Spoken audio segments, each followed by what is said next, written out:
normally know. I normally know when someone's going to go, and that one came out of left field.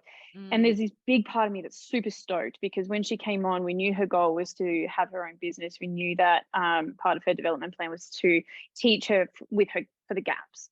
And we've done that, and I'm so stoked, but I just didn't see it coming just yet. And so I was kind of reflecting on that, and I literally wrote, nothing in my entire life has ever panned out the way I planned it to. Yes. Ever.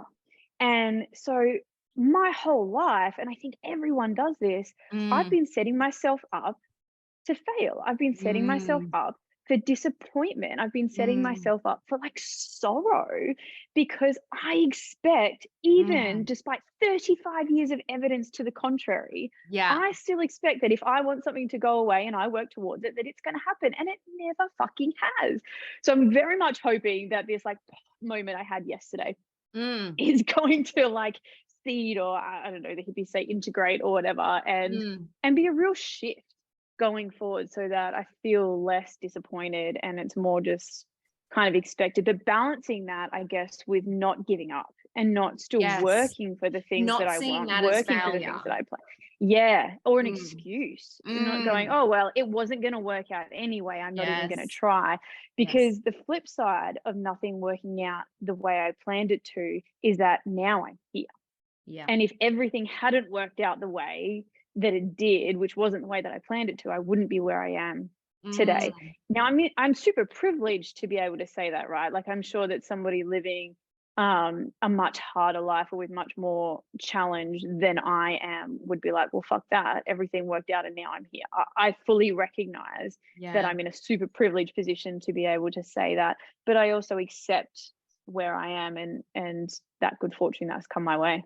I really love that. So it's really funny about this podcast. I always have conversations that I need to hear. It's like this podcast is like my woo-woo spirit guide. And it's so funny. So I've got, on Friday, I've got a strategy day for my other business, Scrunch.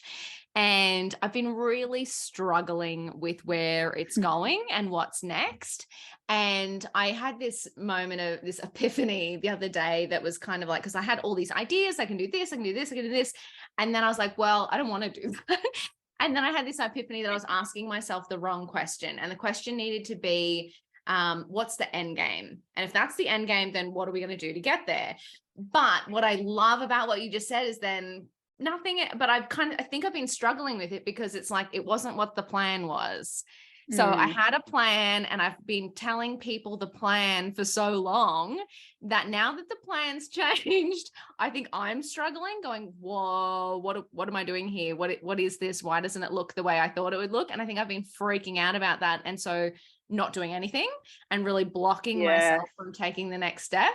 So I think you've kind of just given me another epiphany moment, which is that it's okay if the plan doesn't go to plan, like as long as you're heading in the direction, or if it changes path or looks like something different, that's okay.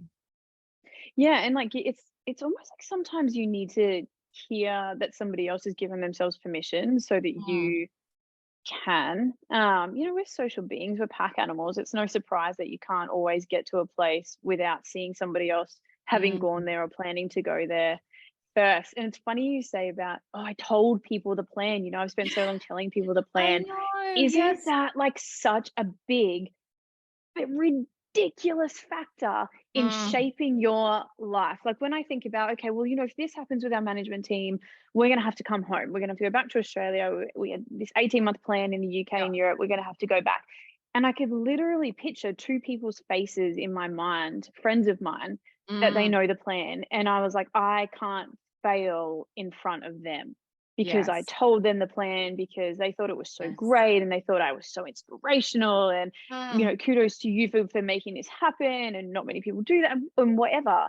Yeah. And then again, yesterday it occurred to me, what the fuck, man? Like, they're going to love me regardless.